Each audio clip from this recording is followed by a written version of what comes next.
Webtoon creators can earn thousands of dollars a year from Patreon, but how? In this video, we're going to be going over how exactly to entice your readers to sign up for your Patreon and which rewards earn creators the biggest paychecks. Let's get into it.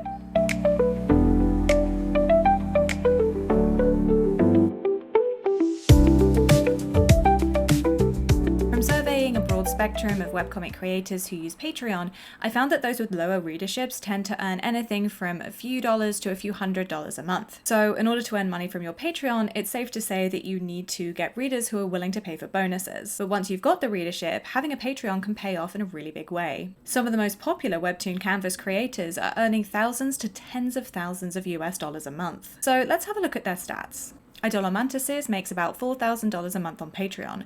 Their comic, Monsters and Girls, has 83.5 million views on Webtoon, and Idolamantises has over 800,000 followers across social media.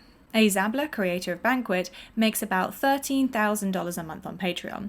Banquet has 11.5 million views on Webtoon, and A Zabla has 85,000 followers on Instagram. And finally, in this random selection of Webtoon Canvas creators, Pasta Flavor makes about $20,000 a month on Patreon. Their comic Boy Girlfriend has 138 million views on Webtoon, and I couldn't find them on social media. It's worth noting that I calculated how much money these creators made on Patreon a month by multiplying the amount of patrons they had by their lowest subscription tier rate. For example, a Patreon that has 3 tier options, not every patron is going to be paying for the $5 tier, some of them will be paying for the $10 or $20 tier. So it's likely they make even more money than this. But having a large readership isn't actually the key to earning money on Patreon. For example, Peter Barton has 1.2 million views on Webtoon for A Cat's God-Awful Blessing, but on Patreon they have 100 patrons and only earn about $234 a month. Point is, it doesn't necessarily matter how many readers you have, it matters what you're offering them. And you can start offering these perks right away even if you don't have a million views on Webtoon, and you can use those perks to grow your readership. So let's go over exactly what readers are prepared to pay for. When I surveyed about a dozen or so Webtoon creator Patreons, the most common perk offered was early access, meaning that patrons are able to read episodes days or even a week before other readers. In fact, when YouTuber Isabel Ranson conducted her own survey of Webtoon Patreons, she found that 87.8% of them offered early access. Isabel's video is linked in the description. It's really detailed and informative if you want to check it out. Offering readers early access to episodes is actually super easy for webcomic creators. Best thing about it is you don't have to do any extra work. You're creating the same amount of episodes, you're just releasing some early. However, there are some drawbacks to doing this on Patreon. One of them is that you have to remember to publish an episode that was previously available to patrons to make it available to everyone. Also, Patreon's user interface is not built for Webtoon. The formatting of the website is pretty cumbersome, and some creators have been frustrated with the low image quality. So what if you could offer your patrons early access on an actual Webtoon app? And that's where we come in. We founded Taddy Inc. because we wanted to make things easier for creators and help them earn money from their webtoons. So now creators can publish exclusive episodes on our Webtoon app, Inkverse, that are only accessible to their Patreon backers. You can even schedule your episodes so that they're exclusive to Patreon backers and then become available to readers at a later date. So, for example, you could set a new episode to be available to your Patreon backers for a week. When your patrons go onto Inkverse and log in using their Patreon credentials, they can access that episode when no one else can, and read it directly on the app. Everyone else will still see that the episode has been published, but it will have a little padlock icon on it, and they won't be able to click on it and read the episode, unless they sign up for your Patreon. After a week has passed, Inkverse will automatically make that episode available to everyone. This is essentially an early access system where readers pay to access episodes before anyone else. And on Inkverse, you can create this system on your schedule. Getting early access to episodes is one of the best incentives that people can offer their readers to get them to sign up for their Patreons, but it's not the only perk you can offer, which leads me to... In an era of the internet where not safe for work content is getting heavily censored or outright banned, it's no surprise that not safe for work art is many creators' bread and butter. Of the dozen or so Webtoon Patreon accounts that I surveyed, the highest earners all offered not safe for work art. That's actually one of the key differences between Muffin Girl, who earns $1,300 a month, and Pasta Flavor, who earns $20,000 a month. And whether they offer not safe for work art might actually be because of the comics themselves. Muffin Girl's comic, Sora Academy, is a light high school comedy. while Pasta Flavor's Boy Girlfriend is a steamy romance. Although they have similar settings, the plot of Boy Girlfriend hinges on the romantic and sexual tension between the leads. So it makes sense that readers of Boy Girlfriend might want to sign up for a Patreon that shows them what happens between the scenes of the content policy obeying comic.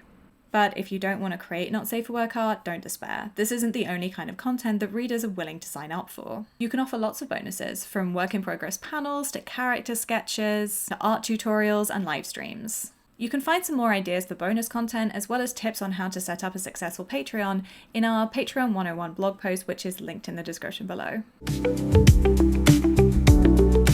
Content production isn't the only piece of the puzzle. It's all very well to have a well-stocked Patreon account, but you do need to make sure that people sign up in the first place. So ultimately, the best way to make money from your Patreon is to tell people that you have a Patreon. And there are a few ways to do this. Obviously, the classic one is going on social media and talking about it. This is genuinely the best way to promote pretty much anything. And we've actually got a couple of videos on how to promote your webtoon on social media, and you can find those links in the description. But if you're using Inkverse to publish your exclusive episodes, this will already make your Patreon a lot more visible. On Inkverse, readers are being driven from the app to your Patreon account. They know your Patreon exists because there are episodes on Inkverse that they can only access if they become one of your patrons. But it's also a good idea to promote your Patreon on social media as well as on other webtoon apps. On social media, you can post samples of the content that you're offering on Patreon, like full illustrations. This allows your followers to see what they can get if they sign up. It can also be fun to treat your Patreon backers as members of an exclusive club. This makes it more enjoyable for them, and it can also incentivize other people who want to get in on the action. I often see creators using Patreon's tiers to give it kind of a club feeling by giving their patrons nicknames. For example, Red and Flynn, who are authors of the comics Nevermore and Shiloh, have dubbed their patrons Street Rats, Sleuths, and Sinners.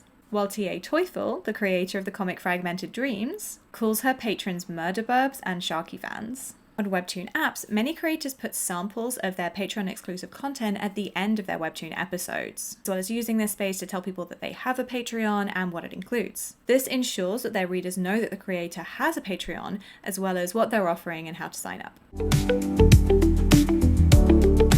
Knowing your demographic is such a huge factor in creating a successful Patreon. One key difference is obviously age. While there are millions of young readers who enjoy webtoons, older readers actually have control of their finances and have more disposable income to spend on creator Patreons. Older readers may also be interested in things like not safe for work art, which, as we've seen, can really be an incentive to sign up for creator Patreons. At the end of the day, the creators that make the most money off of their Patreons are usually the ones who know their readers best, they know what their readers want, and then they give it to them. So a little demographic research before you set up your Patreon and decide what bonuses to offer can go a long way. And obviously you can also ask your readers what they might want. You can do this in the webtoon itself and then check the comments on the episode.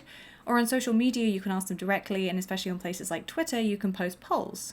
Your readers will obviously have their own unique wants and needs, so the more that you understand them, the better. And if you want to sign up for Taddy Ink so that you can use Inkverse to offer your readers early access, the links for that are in the description below. We've also got a Discord which can really help to connect with other creators to see what they're offering on their Patreons and sort of compare notes. It might seem like a long road when you're just starting out, but Patreon is one of the best tools that you have when it comes to making money off your comic. So get out there, start creating, and people will definitely sign up to see more.